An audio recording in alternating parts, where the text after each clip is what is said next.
আমরা পড়াচ্ছিলাম linear algebra.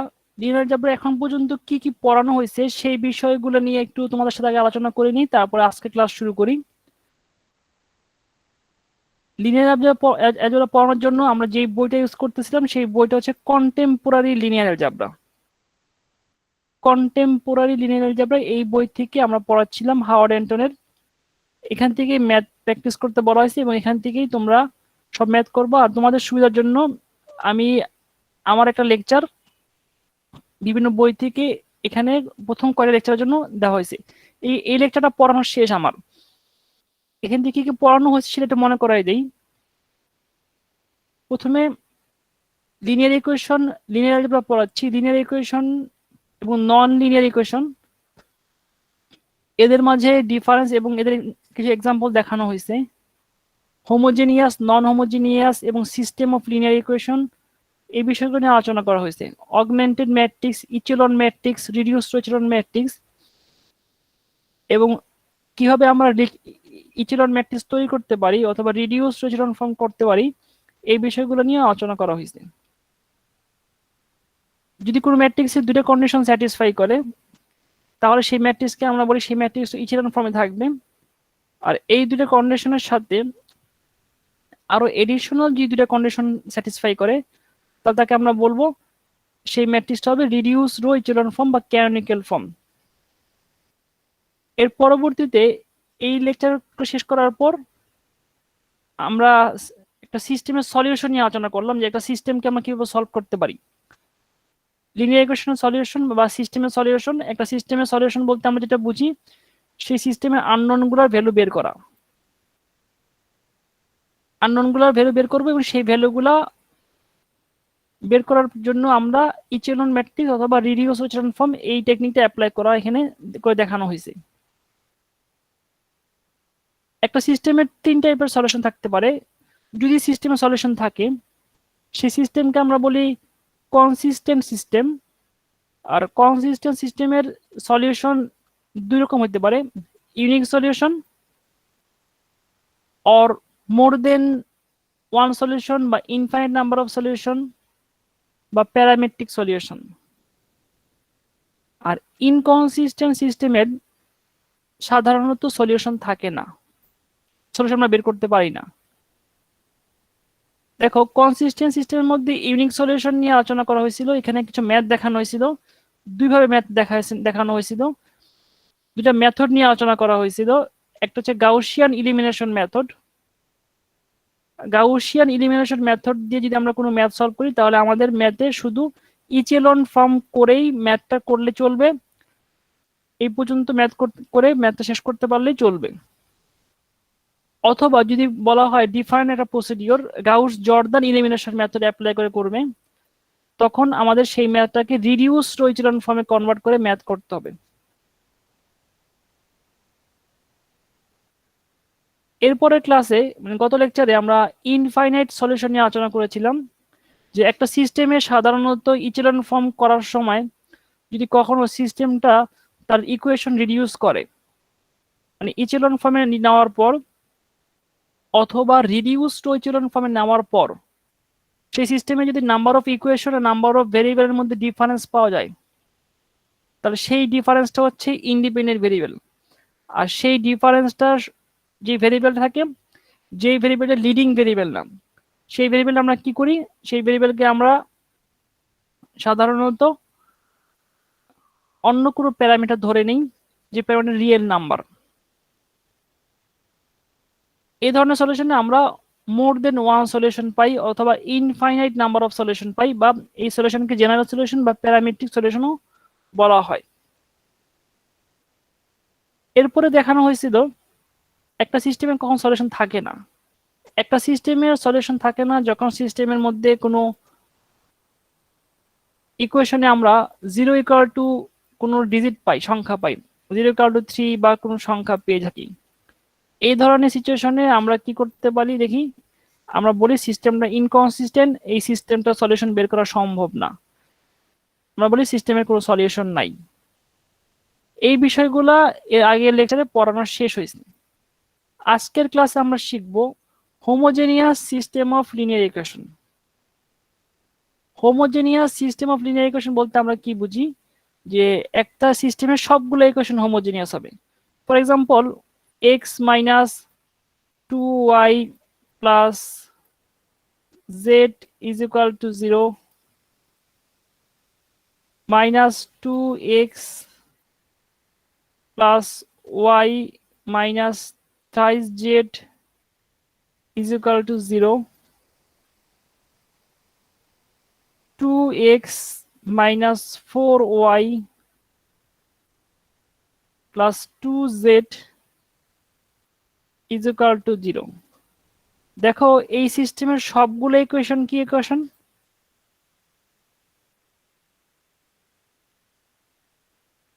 এই সিস্টেমের সবগুলো ইকুয়েশনই হচ্ছে হোমোজেনিয়াস ইকুয়েশন।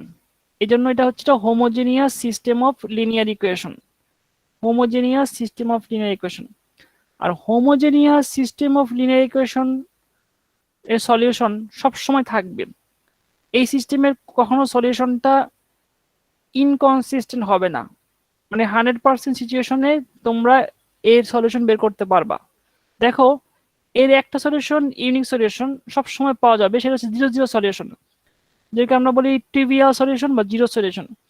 এক্স এর ভ্যালু যদি জিরো কনসিডার করো, ওয়াই এর ভ্যালু যদি জিরো কনসিডার করো, আর জেড এর ভ্যালু যদি জিরো কনসিডার করো, দেখো সলভ করা দরকার হচ্ছে না, অটোমেটিকলি আমরা বুঝে যাচ্ছি এই সিস্টেমের সবগুলো ইকুয়েশনকে এই সলিউশনটা, জিরো সলিউশনটা স্যাটিসফাই করতেছে।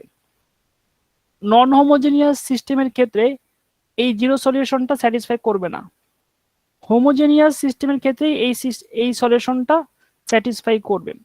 আর এই সিস্টেমে এই জন্য এই সলিউশনটাকে বলা হয় ট্রিভিয়াল সলিউশন বা জিরো সলিউশন। আর জিরো সলিউশন বের করা আসলে আমাদের উদ্দেশ্য না, কারণ জিরো সলিউশন বের করার দরকারই নেই। নন জিরো সলিউশন যদি বের করতে চাই, তাহলে আমাদের এই ম্যাথগুলো আগের যে টেকনিক অ্যাপ্লাই করা হয়েছে সেই টেকনিকে ম্যাথ সলভ করতে হবে। তার মানে হচ্ছে ইচেলন ফর্ম বা রিডিউস রো ইচেলন ফর্মে কনভার্ট করতে হবে। কনভার্ট করার পর যে প্রসিডিউরে তোমরা ইনফাইনাইট সলিউশন বের করো, ঠিক একই প্রসিডিউরে এখানেও ইনফাইনাইট নাম্বার অফ সলিউশন আসবে। তোমরা চাইলে করে দেখতে পারো, এই ম্যাথটা করো সবাই, এখনই এই ম্যাথটা সবাই সলভ করা শুরু করো, এই সিস্টেমটা সবাই সলভ করার চেষ্টা করো। 2 মিনিট সময় দিলাম, পরে আমি কোশ্চেনে আনসার দিচ্ছি।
সবার কিরকম আসছে?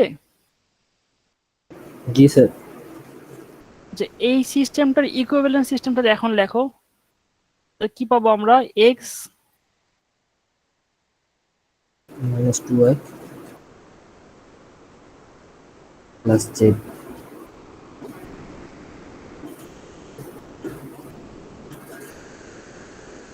Minus 3y minus Z.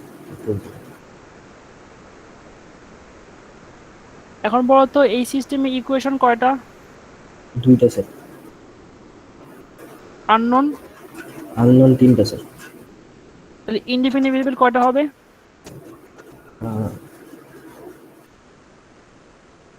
Number of equation হচ্ছে 2, নাম্বার অফ ভেরিয়েবল 3, এদের মধ্যে ডিফারেন্স কত? 1। ওয়ান। তাহলে এই ভেরিয়েবলটা কি ভেরিয়েবল? Independent variable. ইন্ডিপেন্ডেন্ট বা ফ্রি ভেরিয়েবল। এখানে লিডিং হচ্ছে এক্স, লিডিং হচ্ছে ওয়াই, তারপর জেড কে ধরো, Z is equal to T consider করো। তাহলে দেখো তো ওয়াই এর মান কত আসে?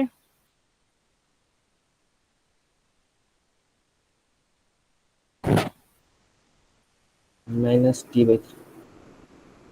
Minus t/3।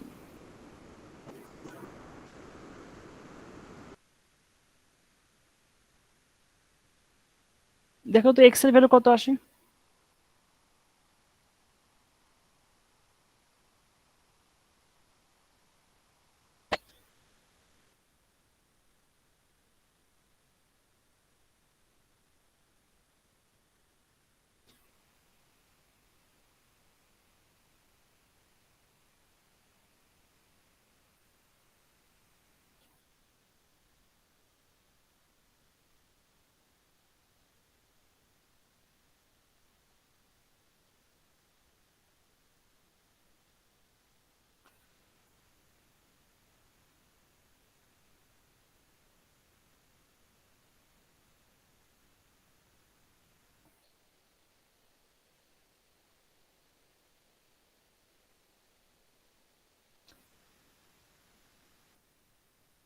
আমরা আর কি নতুন কোনো ম্যাথ শিখলাম না, আমরা আগের ম্যাথটাই আবার দেখলাম আর কি, খালি হোমোজিনিয়াস সিস্টেমের ক্ষেত্রে।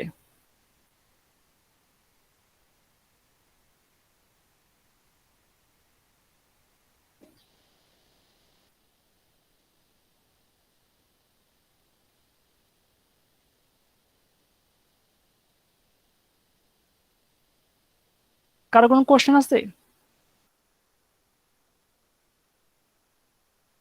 No sir. আচ্ছা, কারো কোনো কোশ্চেন না থাকলে দেখো, তোমরা হাওয়ার্ড অ্যান্ডারের যে বইটা আছে সেই বই থেকে 2.1 চ্যাপ্টার দেখবা এবং 2.2 চ্যাপ্টার দেখবা। এই চ্যাপ্টারের যে কোর্স আউটারের ম্যাথগুলো আছে যেগুলো আমার পড়ানোর সাথে ম্যাচ করবে সেই ম্যাথগুলো দেখলেই চলবে।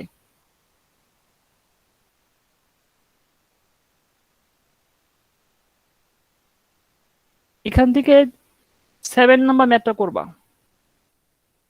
2.2 চ্যাপ্টার থেকে প্রবলেম নাম্বার 7 বাসায় প্র্যাকটিস করবা। আমি দেখা দিচ্ছি।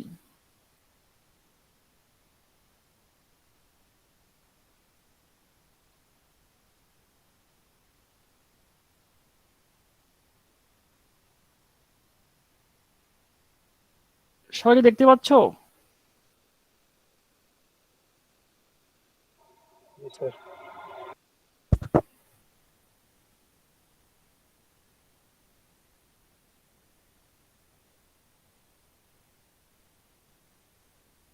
সবাই এই ম্যাথটা দেখে দেখে বাসায় করবা।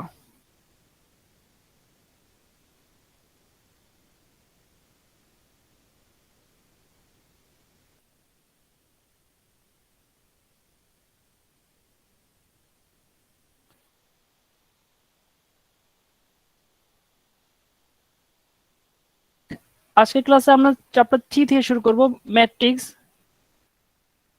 3.1 চ্যাপ্টার হচ্ছে অপারেশনস অন ম্যাট্রিক্স। এই চ্যাপ্টারের ম্যাথগুলো মোটামুটি আমরা আগে করে আসছি, আমাদের জানা জিনিসগুলো আবার আমরা একটু রিভিউ করব, আর কিছু জিনিস আমাদের জানা জিনিস থাকলেও আমরা একটু নতুন ভাবে শিখবো। নেক্সট উইকে আমাকে একটা পরীক্ষা দিতে হবে, তোমাদের সাথে মনে হয় নেক্সট মানডেতে আমাদের একটা ক্লাস আসবে। নেক্সট মানডেতে হয়তো বা আমাদের ক্লাস টেস্ট 5 নিতে হবে। আমি নেক্সট স্যাটারডেতে জানাই দিব। স্যার আমাদের 5টার মধ্যে তো 3টা কাউন্ট হবে না স্যার? 5টার মধ্যে বেস্ট 3টার এভারেজ কাউন্ট করা হবে। তোমাদের ফাইনাল মানে পরীক্ষার ডেট দেওয়া হয়েছে 3 তারিখে সম্ভবত। জি স্যার 3 তারিখ। জি স্যার 3 তারিখ 2টায়। 3 তারিখে 2টায়। আর আমাদের ক্লাস তো মানে আরো আগে শেষ হয়ে যাবে। এর মাঝে আমি হয়তো বা এই উইকের মাঝে মানে আজকে হয়তো বা রাতে আমি তোমাদের অ্যাসাইনমেন্ট দিয়ে দিব,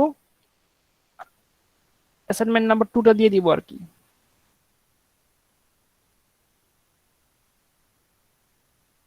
আচ্ছা তাহলে আমরা একটু পড়া শুরু করি। দেখো একটা ম্যাট্রিক্স, সেই ম্যাট্রিক্সের সাধারণত ম্যাট্রিক্সকে বলা হয় একটা রেক্টেঙ্গুলার অ্যারে। আর এই রেক্টেঙ্গুলার অ্যারের প্রতিটা নাম্বারকে বা নাম্বারের অ্যারে বলা হয় এন্ট্রি। কোথাও কোথাও এলিমেন্টও বলে, এন্ট্রি বলা হয় সাধারণত। আর ম্যাট্রিক্সকে তার অর্ডার হিসাবে রিপ্রেজেন্ট করা হয়। একটা ম্যাট্রিক্সের রো সংখ্যাকে প্রথমে লেখা হয়, তারপর তার কলাম সংখ্যা লেখা হয়। যদি বলা হয় একটা ম্যাট্রিক্সের অর্ডার 3/2, তার মানে হচ্ছে সেই ম্যাট্রিক্সের 3টা রো 2টা কলাম। সাধারণত কলামগুলো হচ্ছে ভার্টিক্যাল যেগুলো থাকে সেগুলা, সেই এন্ট্রিগুলা, আর হরিজন্টাল যেগুলো সেগুলো হচ্ছে গিয়ে রো। 3/2 দেখো এখানে এই ম্যাট্রিক্সের রো কয়টা? 3টা। এই ম্যাট্রিক্সের কলাম কয়টা? 2টা। 2টা। এই ম্যাট্রিক্সকে সাধারণত বলা হয় 3/2 অর্ডারের ম্যাট্রিক্স। আবার দেখো এখানে এই ম্যাট্রিক্সের রো হচ্ছে 2টা, কলাম 3টা। এই ম্যাট্রিক্সটা হচ্ছে 2/3 অর্ডারের ম্যাট্রিক্স। সিমিলারলি এখানে কিছু এক্সাম্পল দেওয়া আছে, বিভিন্ন অর্ডারের ম্যাট্রিক্সের এক্সাম্পল দেওয়া আছে। আমরা একটা ম্যাট্রিক্সের যদি রো সংখ্যা এবং কলাম সংখ্যা ইকুয়াল হয় তাকে আমরা সাধারণত স্কোয়ার ম্যাট্রিক্স বলি। আমরা একটা ম্যাট্রিক্সের রো সংখ্যা 2টা, কলাম সংখ্যা 2টা, এদেরকে বলা হয় স্কোয়ার ম্যাট্রিক্স বা স্কোয়ার ম্যাট্রিক্স অফ অর্ডার 2 বা অর্ডার n। ম্যাট্রিক্সের এভাবেও লেখা হয় মাঝে মাঝে, যেখানে aij হচ্ছে ম্যাট্রিক্সের ডিফারেন্ট এন্ট্রি গুলা। এই যে এন্ট্রি গুলো আছে, এই এন্ট্রি গুলাকে সাধারণত aij হিসাবে রিপ্রেজেন্ট করা হয়। দেখো কোন একটা ম্যাট্রিক্সে যদি বলা হয় এই একটা ম্যাট্রিক্স, তার একটা এন্ট্রি 2,1, দেখো তো 2,1 কত হবে?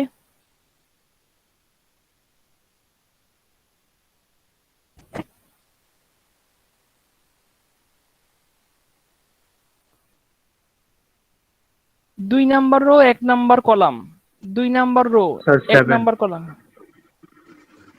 হ্যাঁ 7। 2 নাম্বার রো আর 1 নাম্বার কলামের এন্ট্রিটা এটা হচ্ছে 7।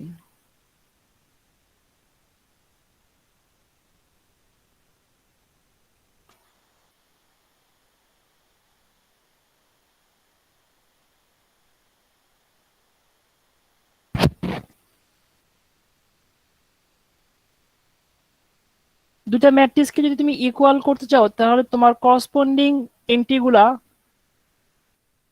যে পজিশনে দেওয়া আছে সেই পজিশনে এন্ট্রিগুলোকে ম্যাচ করতে হবে। দেখো এ ম্যাট্রিক্সের 2 সাথে বি ম্যাট্রিক্সের 2 কে ইকুয়াল হতে হবে, এ ম্যাট্রিক্সের 1 এর সাথে বি ম্যাট্রিক্সের 1 সেম হইতে হবে, এ ম্যাট্রিক্সের 3 সাথে এই ম্যাট্রিক্সের 3, আর এই পজিশনের সাথে এই পজিশন। তাহলে বলো তো x plus 1 is equal to কত হবে? স্যার 5। 5 হবে, মানে x এর ভ্যালু হচ্ছে 4।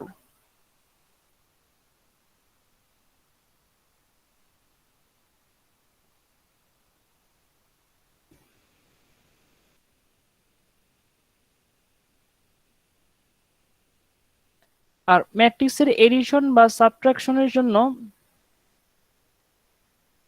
সাধারণত কম্পোনেন্ট ওয়াইজ বলতে একটা ম্যাট্রিক্সের অর্ডার তো অবশ্যই সমান হতে হবে, এবং অ্যাড করার জন্য দেখো এই ম্যাট্রিক্সের এই এন্ট্রি যে পজিশনে আছে ঠিক বি ম্যাট্রিক্সের সাথে অ্যাড করো, তো এই ম্যাট্রিক্সের সেই পজিশনটাই অ্যাড করতে হবে। এই দুটো অ্যাড করে এদের সামেশনটা কোথায় হবে, সেই একই পজিশনে থাকবে।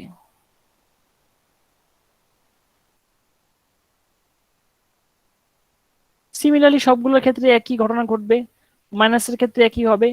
আর যদি অর্ডার সেম না হয়, অর্ডার যদি ডিফারেন্ট হয়, সেই দুটা ম্যাট্রিক্সের সাধারণত যোগ বা বিয়োগ সম্ভব না। কোনো একটা ম্যাট্রিক্সকে যদি তুমি কোনো সংখ্যা দিয়ে গুণ করো, মাল্টিপ্লাই করো বা ডিভাইড করো, তাহলে সেই ম্যাট্রিক্সের প্রতিটা এন্ট্রিকে সেই সংখ্যা দিয়ে বা সেই ডিজিট দিয়ে বা সেই নাম্বার দিয়ে মাল্টিপ্লাই বা ডিভাইড করতে হবে। দেখো, এই একটা ম্যাট্রিক্স ছিল, এই ম্যাট্রিক্সকে 2 দিয়ে মাল্টিপ্লাই করা হয়েছে, এই ম্যাট্রিক্সের প্রতিটা এন্ট্রিকে 2 দিয়ে মাল্টিপ্লাই করতে হবে। বি একটা ম্যাট্রিক্স, বি ম্যাট্রিক্সে যদি -1 দিয়ে মাল্টিপ্লাই করো, বি ম্যাট্রিক্সের প্রতিটা এন্ট্রিকেই -1 দিয়ে মাল্টিপ্লাই করতে হবে। যদি ডিভাইড করো, তাহলে প্রতিটা এন্ট্রিকেই ডিভাইড করতে হবে। আর রো এবং কলাম ভেক্টর বলতে আমরা কি বুঝি? একটা ম্যাট্রিক্সের রো এবং কলাম ভেক্টরটা হচ্ছে এরকম, কোনো একটা ম্যাট্রিক্সের রো গুলাকে নিয়ে যদি কোনো ভেক্টর বানানো হয়, তারা রো ভেক্টর। আর কোন ম্যাট্রিক্সের কলাম গুলাকে নিয়ে যদি কোনো ভেক্টর তৈরি করা হয়, সেটা হচ্ছে কলাম ভেক্টর। মনে করো একটা ম্যাট্রিক্সের 1,2, 2,5 একটা ম্যাট্রিক্স দেওয়া আছে, বলা হচ্ছে রো গুলা নিয়ে ভেক্টর তৈরি করো। 1,2 একটা ভেক্টর, এই ভেক্টরটাকে আমরা কি বলতেছি? Rho vector. 2,5 আরেকটা ভেক্টর, এই ভেক্টরটাকে আমরা বলতেছি রো ভেক্টর। আর যদি এভাবে কনসিডার করো, কলাম ওয়াইজ কনসিডার করো, তাহলে 1,2 এটা হচ্ছে একটা কলাম ভেক্টর।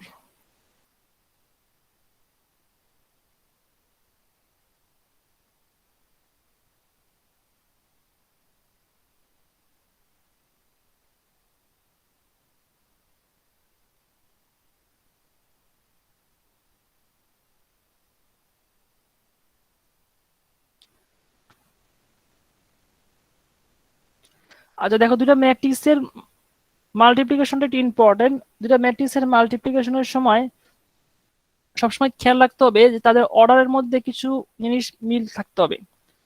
মনে করো এ এবং বি দুটা ম্যাট্রিক্স, এদের যদি মাল্টিপ্লাই করা হয়, এ ম্যাট্রিক্সের কলাম আর বি ম্যাট্রিক্সের রো, এ ম্যাট্রিক্সের কলাম আর বি ম্যাট্রিক্সের রো যদি সমান হয়, ইকুয়াল হয়, তাহলে এ আর বির প্রোডাক্ট সম্ভব।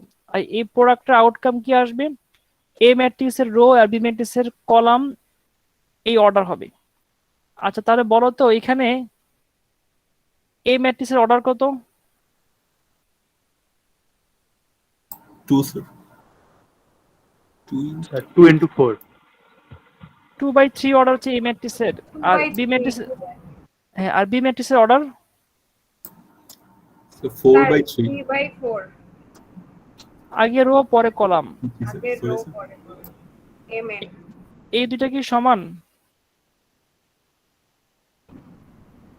জি স্যার তাহলে এদের প্রোডাক্টটা কি হবে? কত অর্ডারের হবে? That 2 into 4. 2 into 2 4 বাই, যেমন এ বি হবে 2/4 অর্ডারের।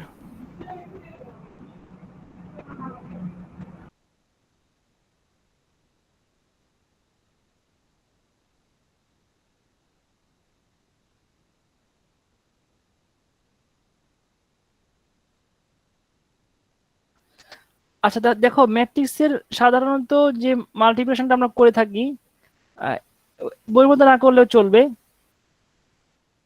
একটা রোর সাথে একটা কলামের কম্পোনেন্ট ওয়াইজ মাল্টিপ্লিকেশন হয়। তাহলে 1 এর সাথে 4 কে মাল্টিপ্লাই করো, 1 into 4। আবার 2 এর সাথে 0 কে মাল্টিপ্লাই করো, +2 into 0।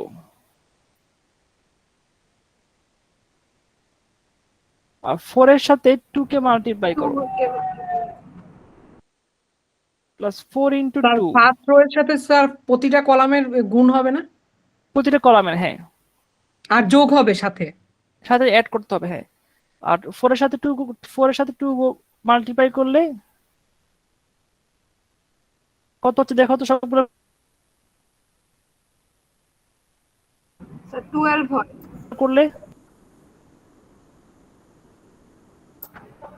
12 কলাম, আবার এখানে 27 আসবে। আর ফার্স্ট সাথে থার্ড কলাম সেটা কোথায় রিপ্লেস দিব, এখানে দিব। ফার্স্ট সাথে ফোর্থ কলাম আবার এখানে রিপ্লেস দিব। এটা মোটামুটি সবাই মনে পারানো হচ্ছে। জি স্যার, এইগুলো এইচএসসি তে আমরা অনেক করছি। স্যার এগুলা করতে করতে অবস্থা খারাপ হয়ে গেছে। জি স্যার। আচ্ছা তাহলে এগুলা আমি এই কারণে একটু বলতেছি, দেখাই দিচ্ছি, না যদি তা না হলে হয়তো বা আমি একদম হাতে কলমে মানে একদম যেভাবে লিখে লিখে দেখাই সেভাবে লিখে দেখাতাম। এই জন্য শুধু মুখে আবার রিভিউ করতেছি। কারো যদি ডিটেল সমস্যা থাকে বা আরো সমস্যা থাকে আমাকে বললে হয়তো আমি তাকে আরেকটু হেল্প করবো ম্যাট্রিক্সের বিষয়ে। আর ম্যাট্রিক্স এখন মনে হয় অনেক ছোট থেকে পড়ায়, এইচএসসি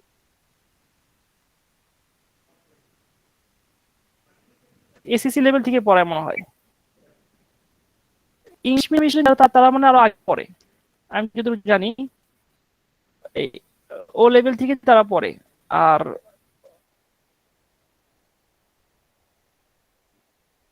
দেখো এখান থেকে কিছু বেসিক জিনিস আমাদের জানাতে হবে।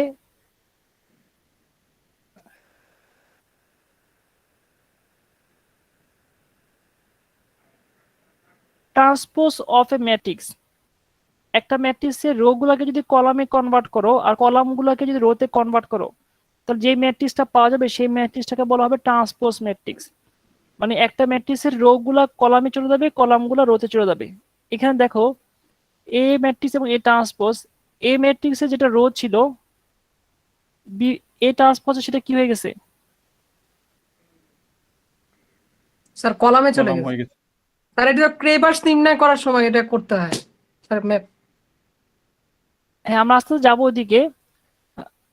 আমরা এইচএসসি সিস্টেমের অনেক কিছু করব না, কিন্তু ওই জিনিসগুলো ম্যাচ করবে, কিছু জিনিস ম্যাচ করবে। তোমার কোফ্যাক্টর ম্যাট্রিক্স বের করা, ইনভার্স বের করার সময় ওই জিনিসগুলো তোমরা রিপিট পাবা, রিপিট হবে তোমাদের জন্য। আর বাকি জিনিসগুলো আর কি ওগুলা জিনিস কি আমরা, পরীক্ষা আছে স্যার? হ্যাঁ পরীক্ষা তো অবশ্যই আসে,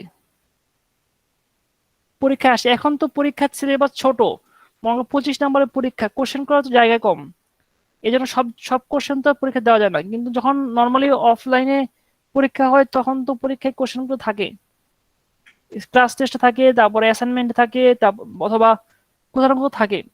আর এখন তো সব কোশ্চেন সব জায়গায় দেওয়া যাচ্ছে না, কারণ হচ্ছে সব কোশ্চেন দেওয়ার মতো, যেমন ফাইনাল পরীক্ষা যে সময় হবে 25 নম্বরের পরীক্ষায় হবে, সে তো ফুল লেন্থে পরীক্ষা হচ্ছে না। নর্মাল সময় তো ফাইনাল 40 নম্বরের পরীক্ষা হয়। নেক্সট স্যার সেমিস্টার একটা যদি, কথা বলবো হ্যাঁ বলো। স্যার, আমাদের এমনি মানে স্যার অফলাইনে স্যার আমাদের সিটি এক্সামে কতক্ষণ সময় থাকে মানে ম্যাথমেটিক্স সাবজেক্টে? আমরা অফলাইনে এই যে কোশ্চেনটা তোমার দেওয়া হয়েছে তার চেয়ে আরেকটু ডিফিকাল্টি লেভেল কোশ্চেন বাড়ায় দেওয়া হয়, 30 মিনিট সময় দিই। তখন আবার এই 10 মিনিট লেখার জন্য, হ্যাঁ এই ম্যাথগুলো করতে কোনো সময় লাগে না তো, খুব কম সময় লাগে তো। তোমার টেকনিক যদি অ্যাপ্লাই হয় অফলাইনের সময় ম্যাথের আরেকটু ডিফিকাল্টি লেভেল বেশি থাকে। আর সময় 30 মিনিট দেওয়া হয়, কখনো 25 মিনিট দেওয়া হয়। 30 মিনিট মানে 30 মিনিটই। এখানে যেমন 30 মিনিটের পর 10 মিনিট এডিশনাল আপলোডের জন্য, ওখানে 10 মিনিট আপলোড কিছু নাই, পরীক্ষা শেষে সরাসরি খাতাতে দিয়ে দিবা। আর ওইখানে অনলাইনের চেয়ে অফলাইন আমার কাছে মনে হয় স্টুডেন্টদের জন্য অনেক বেশি কঠিন। এই জন্য, কারণ আমার এই প্রায় 1-1.5 বছরে অফলাইনে পড়াচ্ছি, এর আগে প্রায় 4-5 বছর পড়াইছি হচ্ছে গিয়ে এই অফলাইনে বলতে ইউনিভার্সিটিতে। তখন দেখছি যে কোর্সগুলোতে স্টুডেন্টরা যেভাবে পারফর্ম করে এখন তার চেয়ে তাদের পারফরমেন্স অনেক ভালো, এটা এখন দেখতেছি। আর তাছাড়া শুধু নেট ইস্যু ছাড়া, নেট প্রবলেম জানি না কার প্রবলেম আছে, নেট ইস্যু ছাড়া আর বাকি সব পরীক্ষার টেকনিকে স্টুডেন্টরা অনেক বেশি সুবিধা পাচ্ছে অনলাইনে। নিজেদের বাসায় বসে পরীক্ষা দিচ্ছে, তারপরে তারপরে আমার কাছে মনে হয়, না আমি ঠিক না ভুল সেটা তো ভিন্ন বিষয়। স্যার তাহলে আমরা ক্লাসগুলো অফলাইনে করে এক্সামগুলো অনলাইনে দেই, পরীক্ষায় ভালো মার্কস পাবো। তো ব্যাপারটা এরকম হচ্ছে কি, আমার আসলে যতটুকু দরকার আমি ততটুকু নিলাম, মানে যেখানে আমার সুবিধা হয় সেটা আমি নিব। এখন আসলে আমরা নিজেদের সুবিধার মতো সবকিছু করতে পারি না, সিস্টেম যখন হয় সেই সিস্টেমের মধ্যে যেতে হয়। ওই সিস্টেমের এই অংশটুকু আমার পছন্দ, ওই অংশটুকু অপছন্দ, এরকম করা যায় না। যে তোমার যে পছন্দ যেটা হবে সেটা নিবা আর বাকিটা নিবা না, তা তো হবে না। স্যার অফলাইনে কি অনলাইনে একটা সিলেবাস সুবিধা কি স্যার সেমই থাকে? মানে এখন যেগুলো পড়াচ্ছেন এগুলো কি থাকে? এই সিলেবাসই থাকবে, সবকিছু সেম থাকবে, কিন্তু আমি এখন যা পড়াইতে পারিনি তখন আমি তা পড়াইতে পারতাম। আমি তোমাকে আরো কেন খোলামেলা ভাবে, কিভাবে? কারণ হচ্ছে যেই কথাগুলো আমি এখন মুখে বলে বলে বোঝাচ্ছি সেগুলো যখন আমি হাত দিয়ে বুঝাবো বা আমি আমার এক্সপ্রেশন দেখে বুঝবা, তখন আসলে পড়াটা সত্যিকার অর্থে বুঝতে পারবে এবং তুমি ফিল করতে পারবা। আর তোমাকে এখন আমাকে মুখে বলে ফিল করাইতে পারতে হচ্ছে। এই কোর্সে সেই জিনিসটা তুলনামূলক কম, বা এটা অনেকটা এই এই এই কোর্সে সেই জিনিসটা প্রথম দিকে কিছুটা ছিল, কিন্তু অফলাইনে যে জিনিসটা হয় আমি অনেকগুলো জিনিস খুব তাড়াতাড়ি লিখতে পারি, স্টুডেন্ট খাতাতে লিখতে পারে, বোর্ডে আমার হাতের লেখা আর আমি এখানে যে ট্যাব ইউজ করে লিখতেছি, এই ট্যাব ইউজ করে লেখা একরকম ব্যাপার না। এখানে লিখতে অনেক বেগ পাইতে হয়, কারণ এখানে আমি যে গ্রাফিক্স ট্যাবলেট ইউজ করতেছি এই ট্যাবলেটে আসলে অতটা কাগজ কলমের মতো তো লেখা না, তো ট্যাবলেটে তো ইউজ করাটা একটু ডিফারেন্ট। এই জন্য এটা আসলে অত স্পিডে পড়া যায় না, নাম্বার ওয়ান। নাম্বার টু হচ্ছে নেটের ইস্যু আছে, যে পড়ানোর পর একটু স্লো যেতে হয়, আস্তে বলতে হয়, থামতে হয়, আবার সময় দিতে হয়, অনেকের নেট ইস্যু আছে, আবার রিপিট করতে হয়। কিন্তু অফলাইনে আসলে অনেক স্পিডে পড়ানো যায় এবং অনেক সুন্দর করে জিনিসটাকে পুরো সিলেবাসটা কভার করা যায়। এখানে পুরো সিলেবাসের অনেক অনেক অংশ কিন্তু কভার করা আমাদের কঠিন হচ্ছে, কারণ ক্লাস টেস্ট নিচ্ছি 5টা, ক্লাসের মধ্যেই নিচ্ছি, আর সময়ের মধ্যে আমাকে অনেক এই থামতে হচ্ছে, এই কারণে আর কি। তবে স্যার অনলাইনে স্যার এই রেকর্ডিংটা পাওয়া যায়, এটা অনেক মানে এক্সামের আগে দেখা যায়, কিন্তু অফলাইনে তো এই সুযোগ থাকবে না। আমি চিন্তা করতেছিলাম যে আমি যদি যদি অফলাইনে ক্লাস শুরু হয় তাহলে কোনোভাবে রেকর্ডিংটা মানে আবার করা যায় কিনা, যদি এরকম জি যদি স্যার, এটা সম্ভব। করলে স্যার বেটার জি হবে। স্যার, এটা অনেক ভালো স্যার, হয়। অনেক এটা ভালো জিনিস স্টুডেন্টের জন্য অনেক হেল্পফুল হবে স্যার। স্যার আমি যে আমাদের মানে ইউনিভার্সিটিতে প্রিভিয়াস এটা রেকর্ডিং গুলো রেখে দিলে পুরো ড্রাইভে স্টুডেন্টদের প্রোভাইড করে দিলে সবাই স্যার পেয়ে যাবে রেকর্ডিং গুলো পুরো সেমিস্টারের। না, এই রেকর্ডিং গুলো তো থাকবেই, আমার যেগুলা করা আছে আমার যে স্টুডেন্ট যখন দেখতে পারবে, কিন্তু ওই ক্লাসে যদি রেকর্ডিং করার ব্যবস্থা থাকে, মানে যদি গুগল মিট ইউজ করতে পারি তাহলে গুগল মিটে হয়তো বা যদি এভাবে পড়াইতে পারি, আর আমাদের ইউনিভার্সিটিতে নেট ফ্যাসিলিটি আছে এবং কম্পিউটার ফ্যাসিলিটি আছে, প্রজেক্টর আছে, সবই আছে, সব ফ্যাসিলিটি আছে ইউনিভার্সিটিতে, তাহলে ইজিলি আমরা এটা করতে পারবো। কারণ ইউনিভার্সিটির এই এই রিসোর্স যেহেতু সবকিছু আছে এবং ভালো রিসোর্স আছে, তাহলে আমরা চাইলেই সেটা করা যাবে। আমার মনে হয় আমি একটু চেষ্টা করে দেখবো পারি কিনা, যেরকম মিলে তাহলে হয়তো বা সেটা করার চেষ্টা স্যার করবো। এমনিতে কি ওই ক্লাসের রেকর্ডিং। হ্যাঁ বলো, স্যার বলেন স্যার বলেন। তোমরা কি ক্যাম্পাসে ক্লাস করো না এখনো? না না না না স্যার, স্যার, করছি আমরা স্যার, করছি কয়েকদিন স্যার। করেছি অনেকেই করে নাই এক মাস করছিলাম আমি অনেকই স্যার। করেনি স্যার। স্যার মিড টার্ম পর্যন্ত করেছিলাম।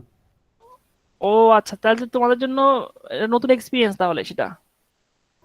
জি স্যার, আমাদের ওরিয়েন্টেশন করা উচিত।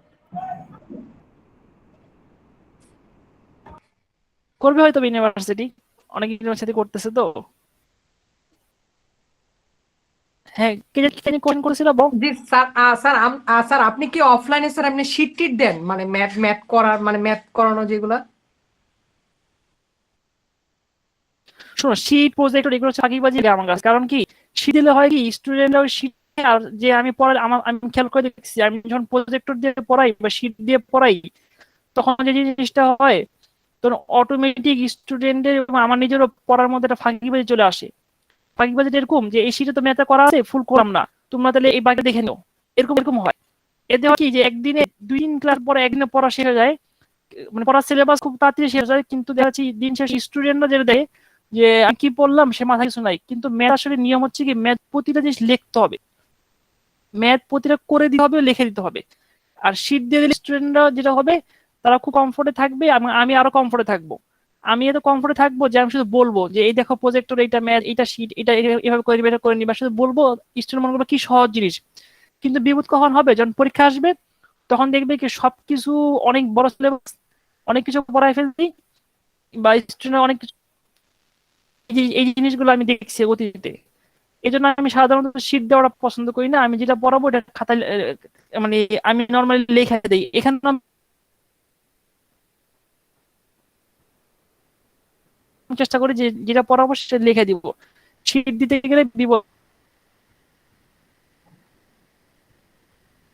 স্যার আপনি কি ভাই। ভেক্টর কোর্স চালান? আর এই ইউনিভার্সিটিতে আসলে শীট দিয়ে পড়ানো উচিত না, কারণ ইউনিভার্সিটিতে আমার কাছে মনে হয় এখানে তো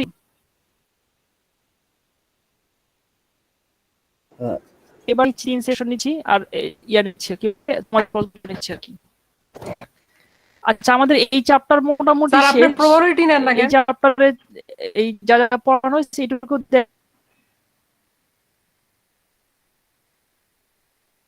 এখন নেক্সট ক্লাস আমি পড়তে শুরু করবো। হ্যাঁ বলো, কোশ্চেন বলো কোনটা। স্যার অ্যাটেন্ডেন্স নেবেন না?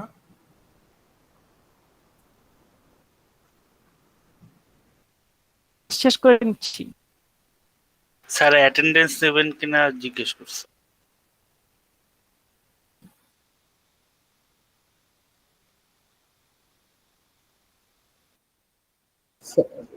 স্যার নেক্সট হ্যাঁ সেমিস্টারে ক্লাস কি ভেক্টর আমি নিচ্ছেন তাহলে আপনি? অ্যাটেন্ডেন্স দিচ্ছি। হ্যাঁ বলো।